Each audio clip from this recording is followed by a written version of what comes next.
Well, hello, everyone. What a joy it is to be together. My name is Tara Beth Leach, and I'm a pastor at a church in Naperville, Illinois. I also serve as a Missio Alliance board member, and I'm so thrilled to be your host today.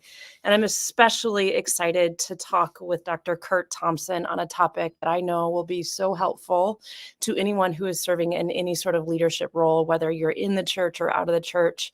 This is a topic of understanding our brains and what they are doing when negative thoughts and feelings come into our minds. And so one of the things that help us do is create patterns to overcoming some of these mental obstacles that I know that we all face. I know that I do.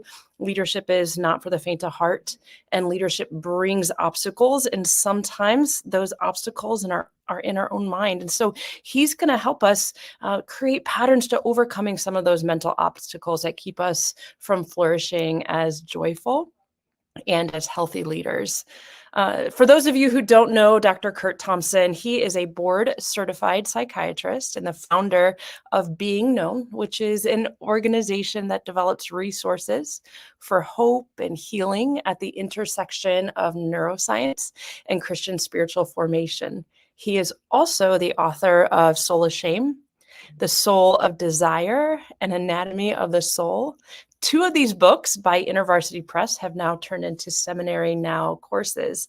And so let's take a look at the trailer for Dr. Thompson's Soul of Shame course. Shame is everywhere in our culture. Evil doesn't just use shame to make us feel bad about ourselves. Evil uses shame to prevent the world of goodness and beauty that God has intended from coming into being. I'm Curt Thompson. I'm a psychiatrist who works with people to heal shame. I founded the organization Being Known to develop resources for hope and healing at the intersection of neuroscience and Christian spiritual formation. In this course, we will look deep into the soul of shame, revealing its ubiquitous nature and neurobiological roots. I will teach you some theological and practical tools to dismantle shame based on my years of researching its damaging effects and counseling people to overcome those wounds. This is a course that will teach you about a lot of those things with the intention of giving you the freedom to live the new life with the renewed minds that God intends from the beginning. When we do that kind of work, we better understand what shame is up to, but also enter into God's healing and what He is up to in the regeneration and renewal of everything that He has made. I hope these sessions will inspire you to imagine the ways that the healing of your shame can lead to new creations of beauty and goodness in the world.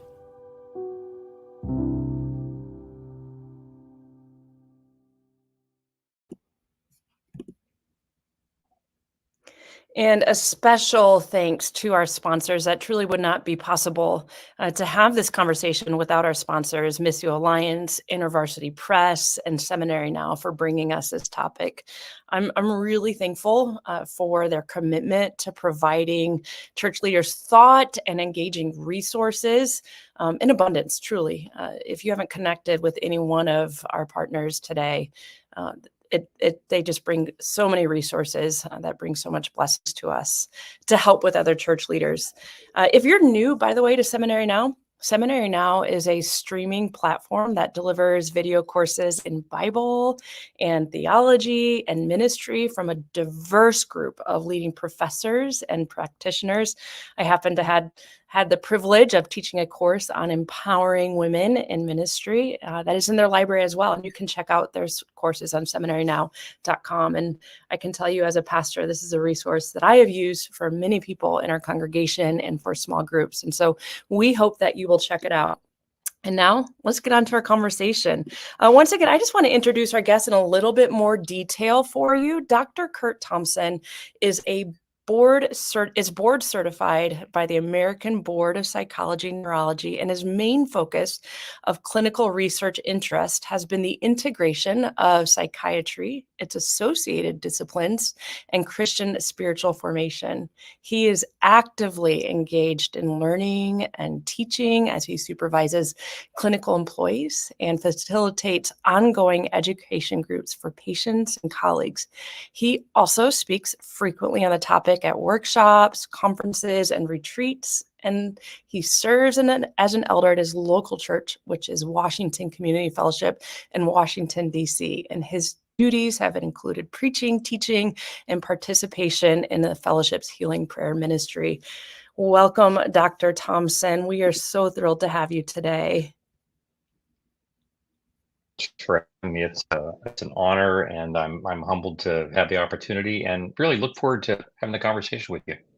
Yeah, me too. We had the opportunity to pray right before this call, and we said we can't know what everyone is going through, but we know that leadership has its challenges. And just to all of our participants, we want you to know that we prayed for you, and we prayed that the Spirit of God would break through any barriers that you're experiencing as a leader, and that your heart and mind would be illuminated. And I'm trusting and believing that the Spirit of God is here and working through you, Curt. Friends, we know that there's going to be questions that are going to come up for you, and we want to hear those questions. So please post your questions in the chat box at any time during the event, and we'll try to get to as many as we can. We also want to know where you're coming from. So just drop in the chat box where you are, where you're coming from. Maybe tell us a little bit about the weather, since I know the weather's a little bit wonky going on in the country right now.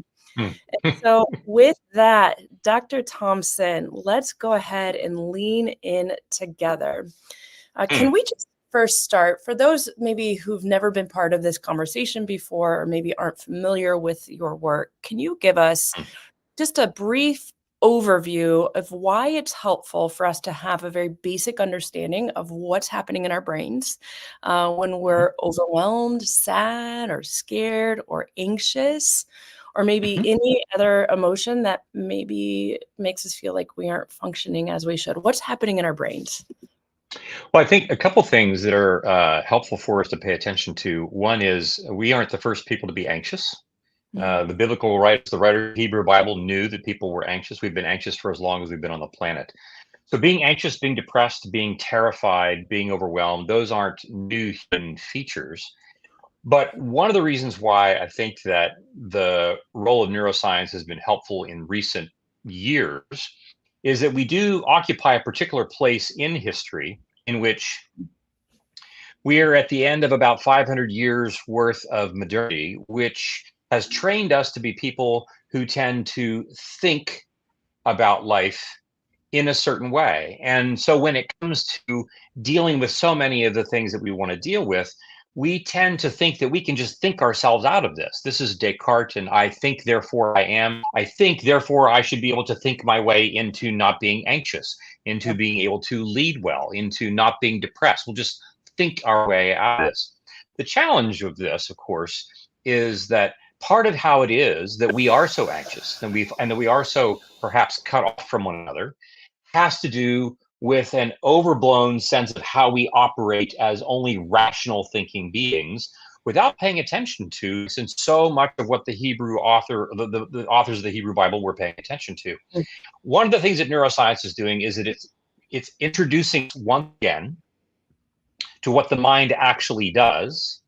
And so knowing some of those mechanics, I tell patients, the knowing of mechanics is useful in the following way. If you injure your shoulder and you go to the physical therapist, they can give you exercises to do that. And you go home, if the therapist has told you, to get the mannequin out, they get out this diagram and they show you how your exercise is going to be useful. You are far more likely, as you understand the nature of the exercise, you're far more likely to do it. When we have our understanding of the working mechanics of the brain, and not just the brain, but when we talk about the brain and the mind, which includes not just what my brain is doing, but relationally what we are doing between each other and how that is affecting the brain, when I have a better working understanding of that, I am much more capable of taking action that can change my experience of that. And so when we ask, well, what is that experience? When we are in distress, when I am anxious, that then leads to my depression, that leads then to other behaviors to cope with these things. I'm drinking too much, I'm working too much, I'm looking porn, and all the things that I would do, we would wonder, well, what's going on in the brain? There is a word that we use in this field that I again called interpersonal neurobiology. There is a word that we use called integration. And this word represents what I describe as what happens with an orchestra. You have different sections of the orchestra, all of which need to work well individually, but they also need to be able to listen to and come together with other sections. The mind is not unlike this. What we read in the 86th Psalm, the 11th verse, therefore, Lord, create in an undivided heart that I may fear your name. This notion of being undivided, this notion of having a mind which what sense and image and feel and think and do with my body, all of those things represent the totality of what it means for me to love the Lord my God with all of my heart and mind and soul and strength. But those different features of how my mind works depends a great deal also on the degree to which I'm connected relationally to other people. As my mind is developing, for my mind to flourish and be healthy, no matter whether I'm living in 24 AD or 2024 AD, for that mind to flourish, I need to know that my capacity to sense and image and feel and think and behave themselves are well developed, and that they also have capacities for connecting to other parts of my mind. But the only way that that happens is if I myself am also being deeply connected to other people by whom I'm being deeply known. When St. Paul writes in 1 Corinthians chapter 8, the person who loves God is known by God. He does say the person who loves God knows God, all of which is true. But Paul's language there and in Ephesians chapter 3, where he repeats it, this sense of my being known by someone else, such that I come to know things about myself that I can't know until I'm being known by you, unless I'm giving you access to parts of me that I don't know. Those parts of me are revealed. It enables me to pull more parts of my orchestra onto the stage. And they bring these things together so that we can live out this life that 86th Psalm talks about. Our challenge as leaders, of course, is that we believe that our job often is to make benchmarks. I have goals that I have to set. I'm going to cast the vision, and then somehow I'm the engine that's going to pull this train. And I find myself doing it by myself.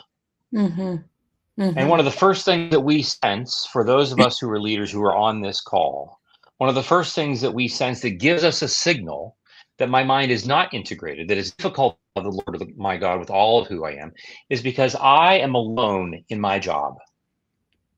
I am alone with these things, and my sense of isolation gives evil and my old unfinished business the opportunity to put me in a place of disintegration, where what I'm sensing and feeling and image get separated from one another, as I am also disconnected from the people who care about me and that I care about. And my longing for our time today is that people will become curious and aware and be asking the question, by whom am I deeply known, so that I can become more integrated, so that my leadership can flourish in the way that God has called me to. So important. I think it's been so normalized throughout the years that leadership is lonely at the top. And while, that is true to a degree, but I think that we have normalized that to the extent that we think I am a leader, therefore I should be lonely, therefore no one should really know me.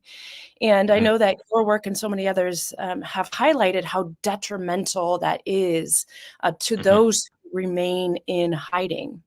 And one of the things that happens when we remain in hiding, I know for me, is my thoughts then stop being grounded in reality. I forget what is true, right? I think about me years ago, I was pastoring a church in a very difficult situation, and I found myself in a therapist's office, and I plopped on the couch and I said, I'm here because I'm wrecking the church that I'm pastoring. I'm wrecking it. I'm not a good pastor. I'm not a good leader. And I think that's one of the things that happens to pastors and leaders of any kind when we're in hiding is negative thoughts really take over our brains. So could we just talk about that for a moment? Just some of the science of what happens to our brains when we start to have those negative or overwhelming thoughts. Well, one of the first things that I'll emphasize, which we've already hinted at a bit, And one of the beautiful things that I love about my work is this opportunity for us to see immediately what it means for a Christian anthropology to be the crucible within, to be the container within which we are now looking at the mechanics of how the mind operates. One of the first things that we see on the second page of the Bible is it's not good for the man to be alone. As it turns out, neurophysiologically, the primary, ultimate, fundamental force behind which creates our anxiety is our sense that we are alone in the world, that we are that people are leaving us behind, that I am alone. My anxiety then is the primary signal to tell me that something is wrong, so that when I have a thought, the thought might be, gosh, I don't think that was a very good sermon. I'm not sure what to do with this elder, this elder on my board of elders who is driving me crazy. I'm not quite sure what to do with my own marriage that I'm worried is falling apart, or my son who I think is an addict. All the things that start to come into our mind that we all hear, like we know that this is happening. One of the first things that happens that only ramps up our anxiety is my sense that when I feel something that is distressing, this word that we would use the word negative, any of these kinds of things that's distressing, the first question is whether or not I'm actually aware that I'm alone in this distress. To the degree that I feel alone, not just with the thought about my son or my marriage or the elder, but the feeling that I have, this distress. And the question would then be, who is the person that I'm going to pick up the phone and call, such that I'm not walking with this by myself? Because one of the first things that we see is that if I tell you, Tara Beth, I'm really anxious about X, Y, and Z. I'm worried about this. I feel overwhelmed by that. To the degree that I have the experience of your saying to me, gosh, that sounds really hard. Mm. Immediately, the first thing that happens in my body, long before it gets to my brain, in thought time, the first thing I sense is a reduction in my distress. Not because you fixed my problem, not because you give me a solution to what to do with the elder, that might come later, but primarily because I now sense that I am no longer by myself, with myself. Mm-hmm. Harkening back to the second page of the Bible. This is the beginning of all healing. One of the things that we often are not aware of is the significant implication of the theology of the Trinity. This notion that Jesus does not do anything by himself, even the crucifixion, this notion that even here, I am working to be aware that I am not by myself. He asks the Father to forgive people. He doesn't even say that. He's asking for help. He is a man who is together with others, such that this very, very difficult work of life can go forward. And so the distress that we experience, the first question that I'm going to ask is, who are the people that you are regularly in contact with? And you're not just contacting them when the 5-alarm fire calls. You are in community with them on a regular basis, such that when the anxiety comes, I am not going to be left alone with what leaves me alone most often. Mm-hmm.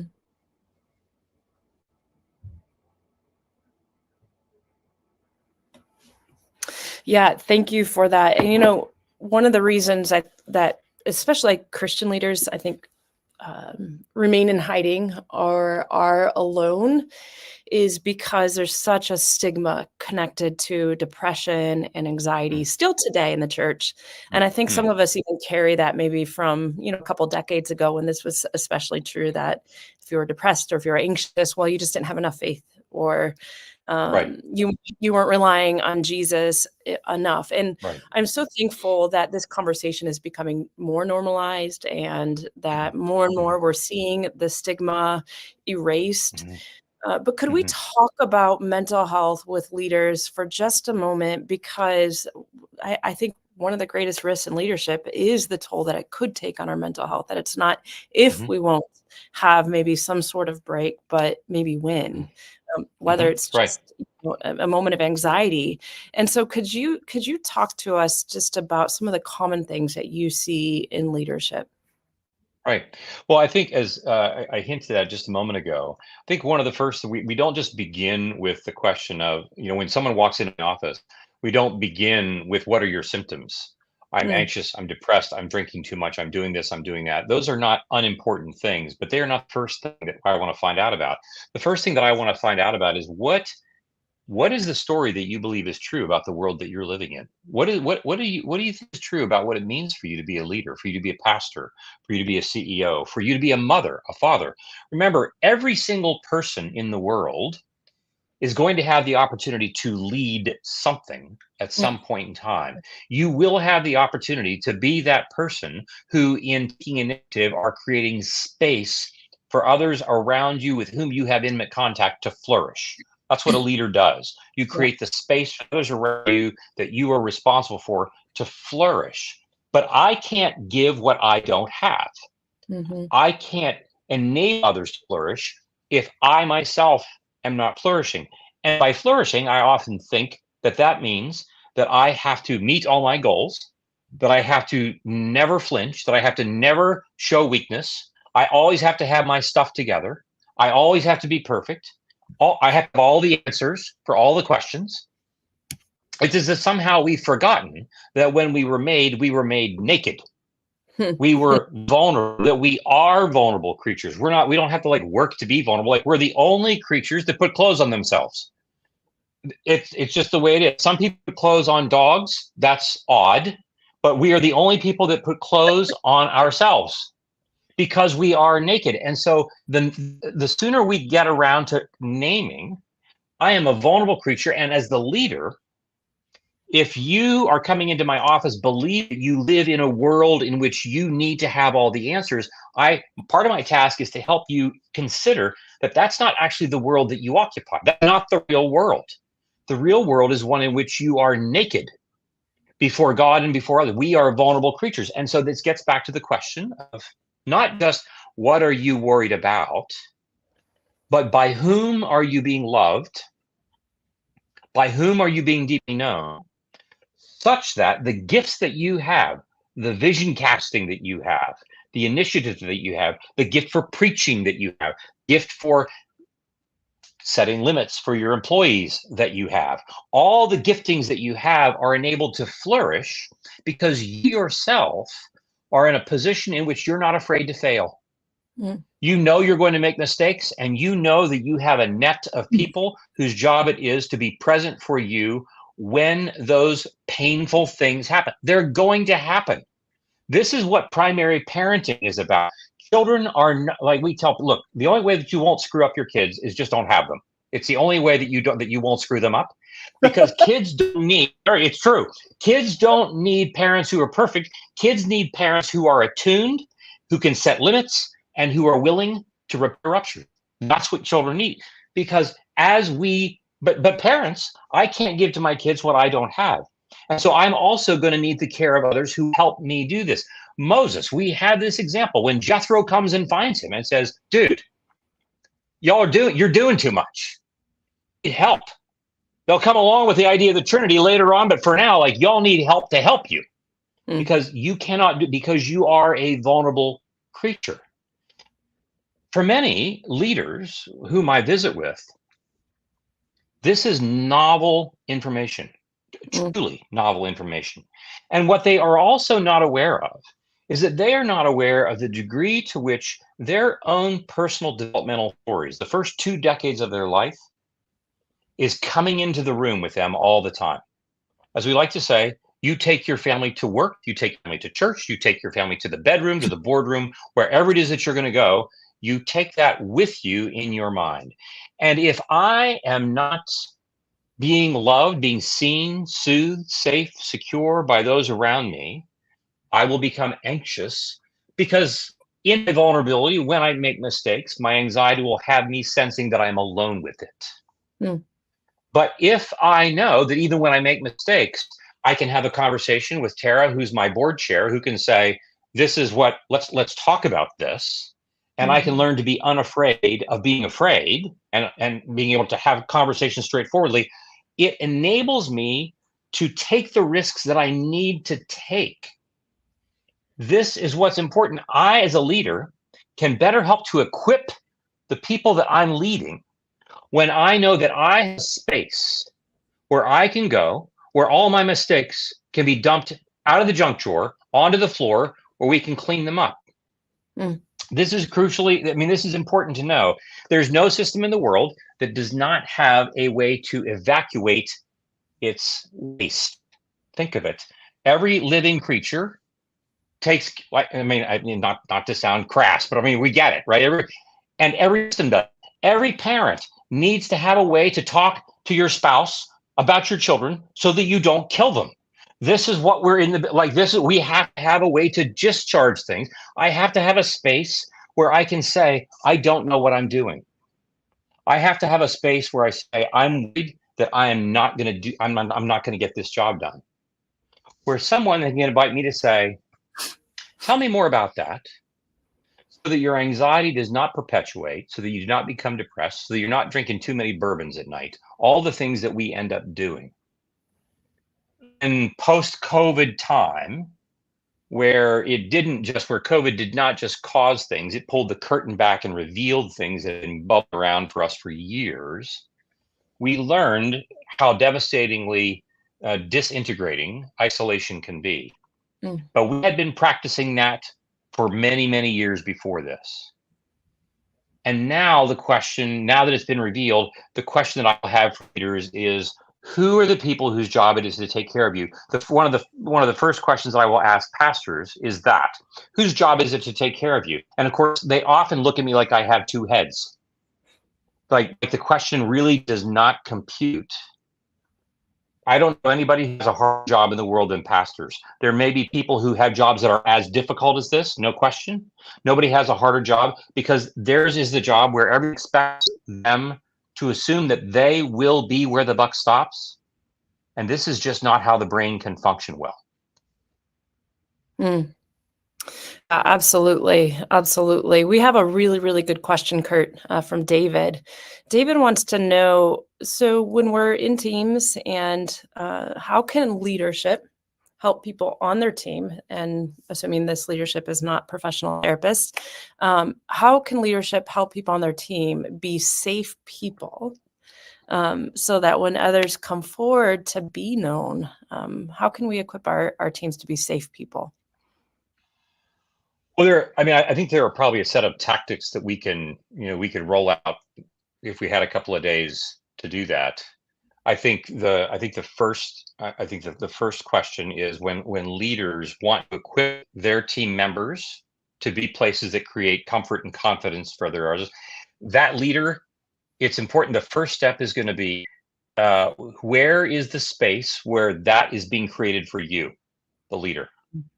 Because you're not going to, like me giving you a set of tactics, I can tell you, this is not like algebra class where we just set it like a left hemispheric logical linear way. Here, go do these things and this will be fine. This is the kind of thing in which if I don't have the felt sense of what it means myself to have space created where I can also be safe, where I can be comfortable and confident in my mistakes, it won't matter what somebody tells me how to do. Because if I can't feel it in my chest, it will be difficult for me to imagine how it's making any difference for anybody else. But there are four words that we use. We want to see, will team leaders, will your team members be able to create space for people to be seen in the context of their work? Does that person that I'm working with, if I'm on a team and you want me to create safety for others that are downstream to me, are those people being seen in the job that they're doing? Like, do they have experience with it? Would they say, yeah, Curt is a guy who gets me in the work that we have to do? I don't have any question about that. Second thing would be, am I safe? And by safe, I don't mean I am actually able to be comfortable and confident in the work that I do. I'm going to have space where I can be soothed. Meaning, I'm going to make mistakes. I'm going to be upset. Your job is not to say whatever your mistake was is fine. What we want to be able to say, though, is even when things are not fine, you need to know that we're fine. I don't want you to be worried about me. We're going to talk about the hard. And that way, I then create opportunity for this fourth, as we've seen, soothed, I want to be safe, to be secure. I want you to be willing to take the risk to make mistakes in the work that you're doing. But you're not going to be able to do that if you don't first feel seen, soothed, and safe. This is not the same thing as letting people do whatever they want to do. The last thing I will say is that when it comes to enabling others, you will discover that there will be things that emerge that may have to do with your team members' own story that has got nothing to do with this place of employment. And the place of employment is not where they're not there to do their therapy. But you might say to someone, it sounds like there are some things about that. It could be, I wonder if there's some things about the first couple of decades of your life, about your own story, that are really kind of show up here. I would love for you to be talking to somebody who's going to help you unpack that, so that isn't intruding into the work that you're trying to do here. The workspace is not the space where you're doing that work explicitly, but it may be the space where for the very first time, leaders can help their team members discover that this is something that is being brought to my attention, perhaps for the very first time. Powerful. Yeah, just to be able to create those safe kind of spaces for our team that could propel people to getting the help, to not stay in hiding. So thanks for that, Curt. I want to return back to the emotional and mental health of leaders in particular. You mentioned that COVID pulled back the curtains, and one of the things we're observing is, things that were already there, but maybe more of a spiraling, reaching for that extra bourbon or addicted to porn, as you said. And oftentimes those are not the first warning signs. Those are red flags. There's so many yellow flags leading up to that point. And, if only we could learn how to be, more aware. And so could you just help us understand a little bit, what are some of those yellow flags that we could pay attention to learn how to recognize when, maybe things are not okay. Maybe I need to slow down. Maybe I need to do some digging down here. Well, the first yellow flag, it's like, the time you're aware that you're going to have a cold, the virus has been on board in your throat and heading toward your lungs for days. It doesn't show up 30 seconds before you have symptoms. And so we then would say, well, gosh, we want to do what we can to prevent that from happening in the first place. And so the first thing I would ask would be this. Could you, as a leader, if I were to ask you, could you give me the names of the 3 people in your life whom, if I were to ask them, they could tell me everything there is to know about you? Because if you can't, I would say that's the first yellow flag. And you're listening to this and you're thinking, gosh, I feel very anxious. I don't feel very this. I don't feel very that. But I don't have those 3 people. And I would say, right, just like the virus is embedding itself long before you know that it's there, this is already happening for you. It may not be a bright yellow light because you don't have that first, just the tingle of a scratchy throat yet. But if you can't answer that question, that means that you're already vulnerable for the next level of things to begin to happen. And then what would those things be? When we start to see signs like either I notice that I'm anxious, I feel it, I sense it in my ruminative thinking, I sense it in my body. Can I identify where did my anxiety show up? In my chest, in my jaw, my hands, physiologically. I know that I'm even running 4 times a week and still having trouble sleeping. I find that I'm even, not that I'm doing things that I shouldn't be doing, like I'm not drinking more bourbon. In fact, I'm doubling down on making sure that I'm eating exactly what I'm supposed to eat. That I'm being discriminative about absolutely everything because I'm trying to regulate my world because internally something doesn't feel quite regulatable. Something's going on internally. Another question that would say it helps prevent these, and we say, well, like, what are the yellow lights? What are the yellow flags? The presumption, of course, is that as we are listening to this, individuals are listening in. And I find the individual that's listening, I'm assuming that what's the yellow flag that I, Curt, need to pay attention to? Those are important. But what I would want you to be considering is, what is the yellow flag that we need to be thinking about for me, that we need to be thinking about for you? And so this is why, again, Trinitarian theology is such a big deal, why it's let us make mankind in our image, this notion that we are relational beings. Then the question that I think that we find to be really helpful is, on a regular basis, we're in leadership, we're all familiar with, annual 360s and a whole range of ways in which we assess leadership and followership and so forth and so on. But a simple question to be asking your team, asking the people who are around you, is, what has it been like for the last month to live with me as your boss? Wow. That's a great question. What has it been like? What has it been like for? But we can do this. We can do this in our marriages, right? We can say, what has it been like to be like with me as your husband for the last month, for the last quarter? Tell me what this. You're like, excuse me. Do we want the answers to those questions? Here's the thing: if we ask those questions on a regularly practiced basis, the very powerful message that we're sending to others is that they matter to us, that we want them to know that we matter to each other. And that's why we're doing this. Because my primary mission here is not to reach benchmarks. My primary mission is to become more like the King. Primary mission is to help us develop outposts of Eden in the wilderness. My primary mission is to practice for the heaven that's coming. My primary mission is not, at the end of the day, to raise $17 million this year. That might be part of what it then comes. But what happens? What am I going to do with my anxiety when only 12 million is coming? What am I going to do with that? And who is going to be with me in that? Look, I'm not the guy that's going to tell you how to better run your economics for your nonprofit, because that is not my field of expertise. The thing is that you've got plenty of intelligence to know what you need to do your job. The question is, am I feeling anxiety free enough to do my work when I know that I will make mistakes? And then what will I do when I do?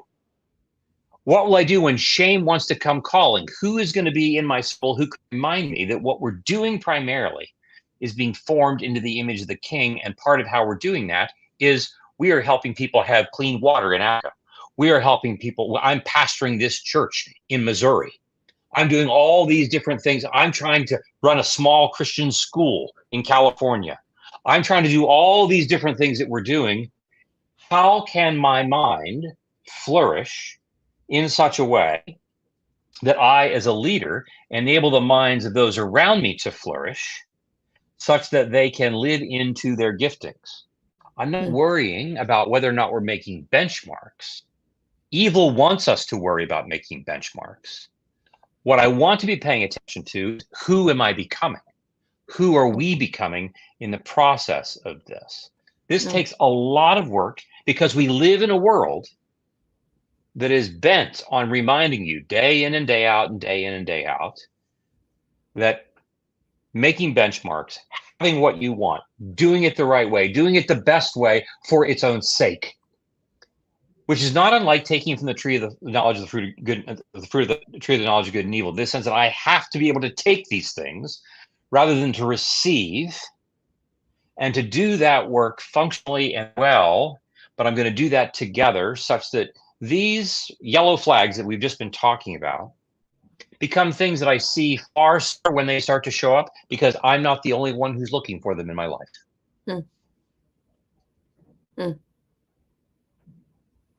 Yeah, it sounds like one of the things you're describing here is even a retraining of our brains, a repatterning of our brains. When we're going down these unhealthy places. And part of that is to surround ourselves with people that can speak into our lives. And that's courageous and incredibly vulnerable, but so important when we're going down these roads. And so do you think it's possible to retrain our brains this way? Well, I mean, I love, again, some of what I love about the work I get to do, is this, as we read about in Ecclesiastes, nothing is new under the sun. And so it's not like the language of neuroscience is telling us that something new has emerged in the world, as much as it's giving us different language to talk about what has always been true. And so when St. Paul writes in Romans chapter 12, I'm beseeching you by the mercies of God first submit your entire body, everything, your body. The body is a body of believers. The body is my own body, which, like, frankly, I don't like doing. I like to be in charge of my body. I like to do what I want. I want to eat what I want. I want to do. I don't want God to be in charge of my body. Right. But when you submit this, then he's saying, like, don't be squeezed into the world's mold, but be transformed by the renewing of your mind. And that means to be transforming. Like, I'm going to have to let that happen to me. I'm going to have to submit myself to something else that is going to transform me. And one of the beautiful things that we're learning with neuroscience is that there's nothing that I do that I experience as transformation that does not involve my physicality.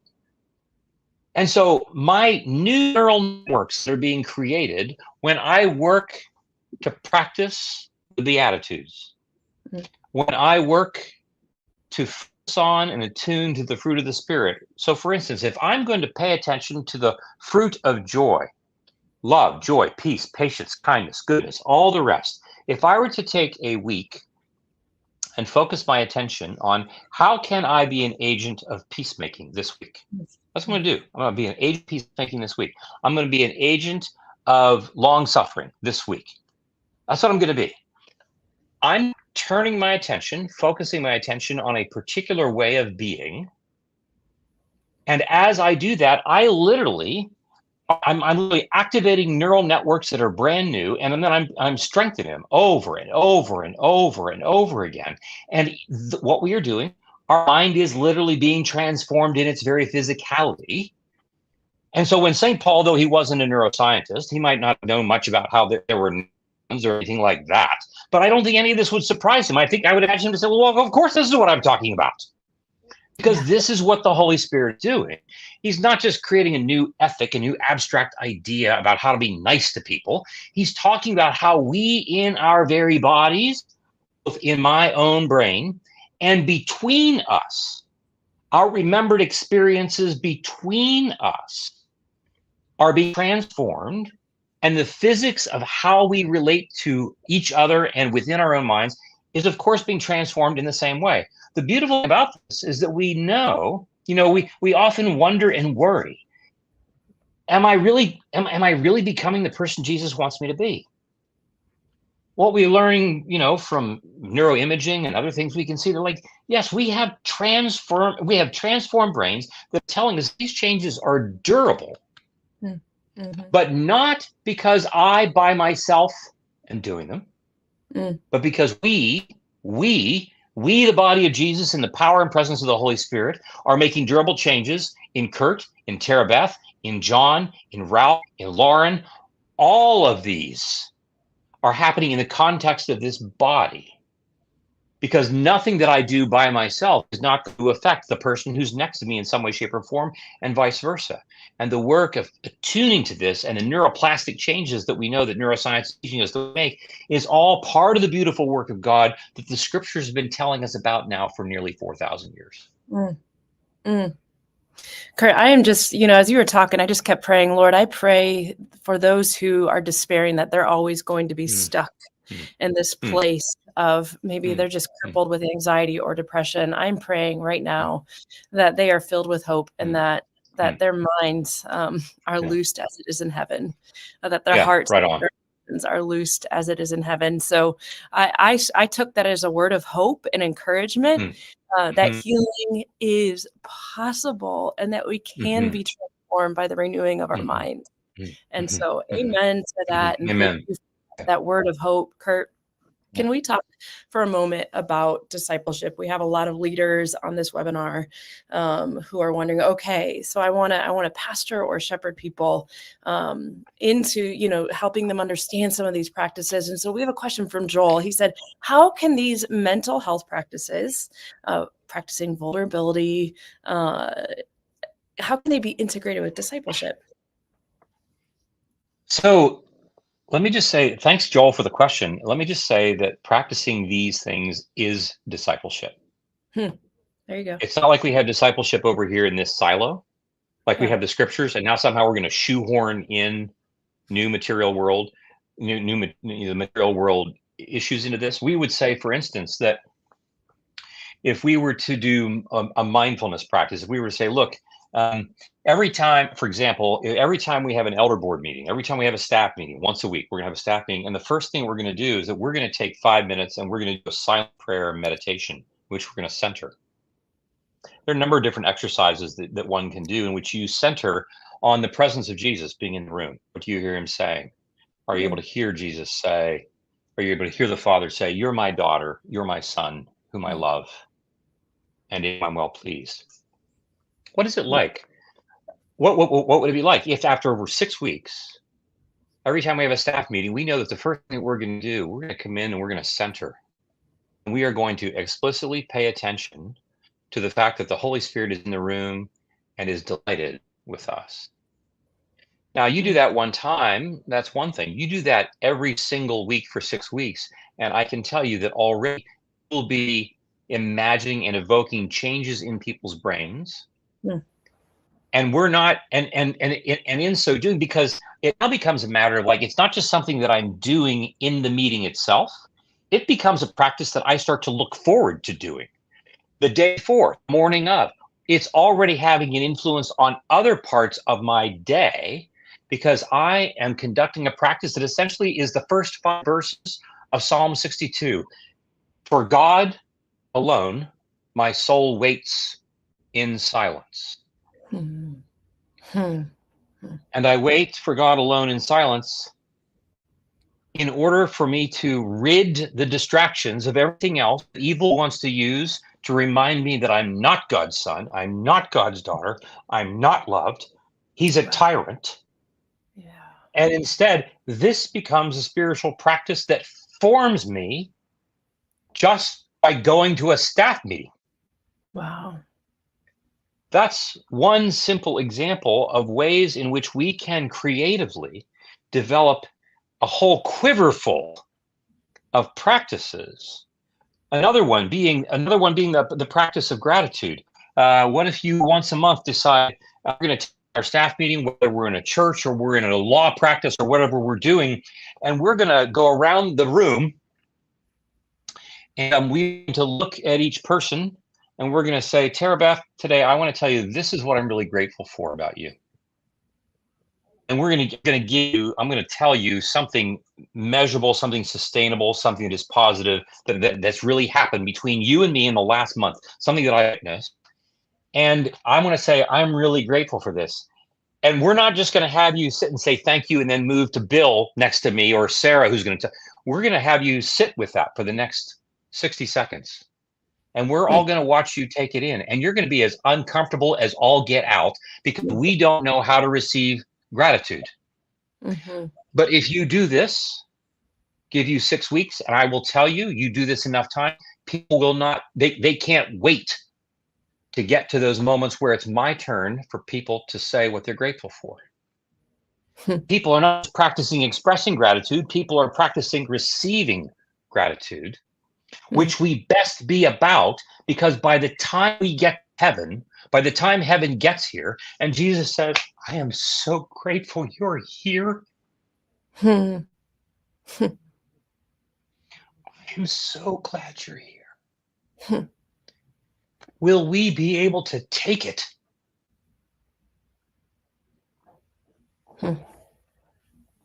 These and others are things that we can begin to do to create cultures, outposts of Eden, even in our staff meetings, even in our board meetings, even in our faculty meetings, where people will even see the places of work as the place that I want to come to.